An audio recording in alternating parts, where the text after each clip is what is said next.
சந்தியா ஜானகி சீரியலில் இப்போ ராட்டகாசமான ப்ரோமோ வந்திருக்கு. ஸ்கிப் பண்ண ஃபுல்லோடையும் கேளுங்க. அதுக்கு முன்னாடி இந்த வீடியோ பிடிச்சிருந்துச்சுன்னா லைக் பண்ணி பாருங்கள். ரொம்ப பிடிச்சிருந்துச்சுன்னா சேனலுக்கு வந்து சப்ஸ்கிரைப் பண்ணி கண்டினியூஸாக ஆதரவு தாங்க.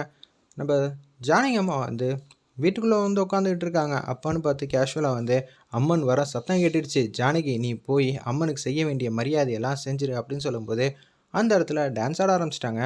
ரகுராம் வீட்டு வாசலில் வந்திருக்கிற அம்மன் ஒரு பக்கம் ரொம்பவே பார்க்கணுங்கிற ஆர்வம் வந்து மாயாவுக்குள்ளே ரொம்ப அதிகமாகவே வந்துருச்சுன்னு சொல்லலாம். அம்மன் வந்து வீட்டு வாசலில் இருக்கிறத பார்த்தோன்னே அவங்களால பார்க்காம இருக்கவே முடியல.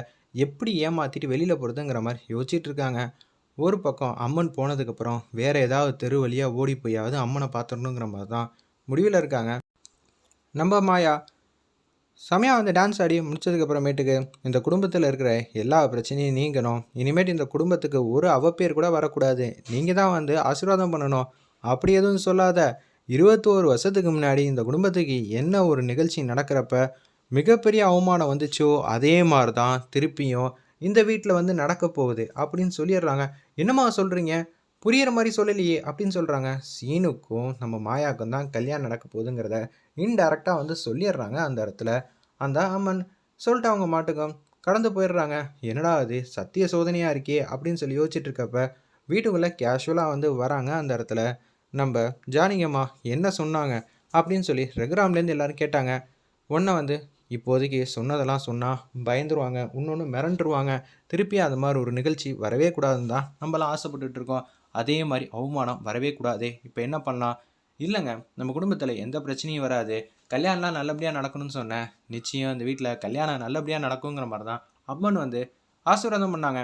அதான் நமக்கே தெரியும் ஜானகி, எந்த பிரச்சனையும் வராது, எல்லாம் நம்ம பசங்க இல்லையா அப்படின்னு சொல்லி யோசிச்சுட்டு இருக்காங்க. அந்த இடத்துல நம்ம ஒட்டுமொத்த குடும்பமும் ரகுராம் ஃபேமிலியும் மாயாவுக்கு வந்து ரொம்ப க்யூரியாசிட்டி தாங்க முடியல.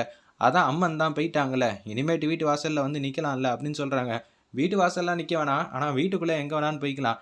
நைட் நேரம் தூங்க மாட்டிங்களா அப்படின்னு சொல்கிறாங்க. சரி, அவங்கவுங்க ரூமில் போய் தூங்குங்கிற மாதிரி உத்தரவு வந்து கொடுத்துட்றாங்க. ரகுராமில் இருக்கிற ஃபேமிலியில் இருக்கிற எல்லாரும் ஒன்று தூங்க போகலான்னு இருக்காங்க. யாருக்கும் தெரியாமல் குடுகுடுன்னு வந்து கிளம்ப ஆரம்பிச்சிட்டாங்க. நம்ம மாயா காம்பவுண்டுக்கு வெளியே வந்து அம்மன் எங்கே இருக்காங்கன்னு சொல்லி இந்த தெரு அந்த தெரு எல்லா தெருவும் தேடுறாங்க. தனலட்சுமி வந்து கேஷுவலாக வந்து மாயா ரூமுக்கு போய் பார்த்தா மாயாவை காணும். ஐயோ, இது மட்டும் சாருமதிக்கு தெரிஞ்சிச்சுன்னா அவள் ஏதாவது இடக்கு முடக்க பண்ணி விட்ருவாளே. அம்மா இங்கே வாமா அப்படின்னு சொல்லும்போது சீனுவும் வந்து இருக்காங்க. அந்த இடத்துல என்னாச்சு அப்படின்னு சொல்லி கேட்குறாங்க. நம்ம சீனுவும் ஜானகி அம்மாவும் அப்பன்னு பார்த்து பேசுகிறாங்க. தனலட்சுமி மாயா வந்து அம்மனை பார்க்கணும்னு சொல்லிக்கிட்டே இருந்தா, அதான் அம்மன் போயிட்டாங்களே. இல்லைம்மா, அவங்க தெருவை தாண்டி ஓடி போய் அம்மனை பார்த்தே தீரணும். பார்த்தா என்ன ஆகும்? அவங்க என்ன செஞ்சுருவாங்க? எனக்கு இது தெரிஞ்சே ஆகணுங்கிற மாதிரி மாயா சொல்லிட்டு குடுகுடுன்னு ஓடிட்டாமா. நான் எவ்வளவோ தடுத்துருந்தோம், தடுக்காமல் விட்டுட்டேன், என்னை மன்னிச்சிருமா அப்படின்னு சொல்கிறாங்க. அந்த இடத்துல என்னதான் நான் இப்படி பண்ணிட்டியே, அவளுக்கு இது மாதிரி ஆசை இருக்குனாலும் சொல்லியிருக்கலாம்ல. கடைசி நேரத்தில் தான் என்ன சொன்னான், நீங்கள் இருடி நான் வந்துடுறேன்னு சொல்லிட்டு பக்கத்து ரூமுக்கு போயிட்டு வரதுக்குள்ளே இது மாதிரி ஒரு நிகழ்ச்சி ஆயிடுச்சுங்கிற மாதிரி சொன்னோன்னே சீனி இந்த பிரச்சனை மட்டும் வீட்டில் இருக்கிற எல்லாருக்கும் தெரிஞ்சிச்சுன்னா அப்புறம் அவ்வளோதான், நம்ம தான் ஏதாவது சமாளிக்கணும். குடுகுடுன்னு ஓடுறாங்க. அந்த இடத்துல அப்பன்னு பார்த்து அம்மன் எங்கே இருக்காங்கன்னு சொல்லி திரும்பி பார்க்குறப்ப மாயாவுக்கு பின்னாடி தான் அம்மன் இருக்காங்க. யதார்த்தமாக திரும்பி பார்க்குறாங்க. தூக்கி வாரி போட்டுருது. அதே இடத்துக்கு வேக வேகமாக வந்துடுறாங்க. நம்ம சீனுவும் ஜானகி அம்மாவும் என்ன சொல்ல போகிறாங்கன்னு தெரியலையே. எந்த கன்னி பொண்ணும் அம்மனை பார்க்கக்கூடாதுன்னு தான் சொல்லுவாங்க அப்படின்னு சொல்லும்போது மாயாவுக்கே தூக்கி வாரி போட்டுருது. என்னது உண்மையிலேயே வந்து ரொம்ப ஆக்ரோஷமாக இருக்காங்களேங்கிற மாதிரி யோசிக்கிறாங்க. உனக்கு கணவன் யார் தெரியுமா அப்படின்னு சொல்லும்போது சீனு ரொம்ப ஆர்வமாக வந்து கேட்குறாங்க. வெளியூர் சேர்ந்தவன் எவனும் கிடையாது, இந்த ஊரை சேர்ந்தவன் தான் அப்படின்னு சொல்லிட்டு சீனுவை தான் இன்டெரக்டாக வந்து மீனிங் பண்ணிட்டு அப்படியே கொடுக்கணுன்னு ஓடுறாங்க. அந்த இடத்துல அப்பன்னு பார்த்து எதுக்கடி உனக்கு தேவையில்லாத வேலை, வீட்டில் இருக்கணும்னா இருக்க முடியாதா? யாருமே எதுவும் செய்யக்கூடாதுன்னு சொன்னால் ஆளாக முந்திரி கொட்டை மாதிரி முன்னாடி போய் நின்றுட்டு செய்கிற, ஆபத்து இருக்குன்னு தானே சொன்னோம். என்ன ஆபத்துன்னு நான் கேட்டேன், விளக்கி நீங்கள் சொல்லலை.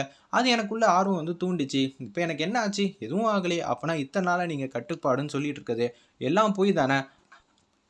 வயசு பொண்ணுங்களாம் அம்மனை வந்து சாமி கும்பிடலாம், எந்த தப்பும் இல்லை. நான் வந்து நிரூபித்து காட்டிட்டேன்ல இந்த விஷயத்த வந்து போய் உன் பெரியப்பாட்டை வந்து சொல்லு.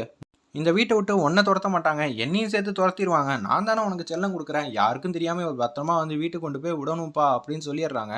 நம்ம ஜானகியம்மா சரி நீங்கள் போங்க, நான் கூட்டிகிட்டு வந்துடுறேன் அப்படின்னு சொல்லும்போது சீக்கிரம் வந்துடு சீனுன்னொன்னே, ஏய் பாத்தியா அம்மன் என்ன சொன்னாங்க, சீனுங்கிற வார்த்தையை மட்டும்தான் பயன்படுத்தலை, நான் தான் உன்னோட புருஷன், அதில் யாராலையும் எந்த மாற்றுக்கிறதுக்கும் இடம் இல்லை அப்படின்னு சொல்லி கலாய்க்கிறாங்க.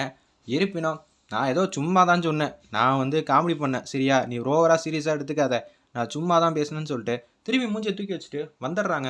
ஒரு வேளை இவன் சொன்ன மாதிரி இருக்குமோ, இவன் என்ன இவ்வளோ சந்தோஷமா இருப்பான்னு நினச்சா இவன் மூஞ்சியில் ரியாக்ஷனே கொடுக்காம சும்மா காமெடி பண்ணிட்டு போக ஆரம்பிச்சிட்டான். ஒருவேளை இன்னமும் நம்ம மேலே கோவமாக தான் இருக்கானா, என்ன நடக்குதுன்னு ஒன்றும் தெரியலையே. சந்தியா அம்மாவும் இதே மாதிரி தான் அப்போ அந்த காலத்தில் ஒரு தப்பு பண்ணாங்க. இப்போ நம்மளும் அதே மாதிரி தப்பு பண்ணிட்டோம், அப்புறம் அவ்வளோதான், ஒன்றுமே பண்ண முடியாதுங்கிற மாதிரி பாட்டத்தின் உச்சத்தில் இருக்காங்க மாயா. அந்த இடத்துல வெயிட் பண்ணி பார்ப்போம்.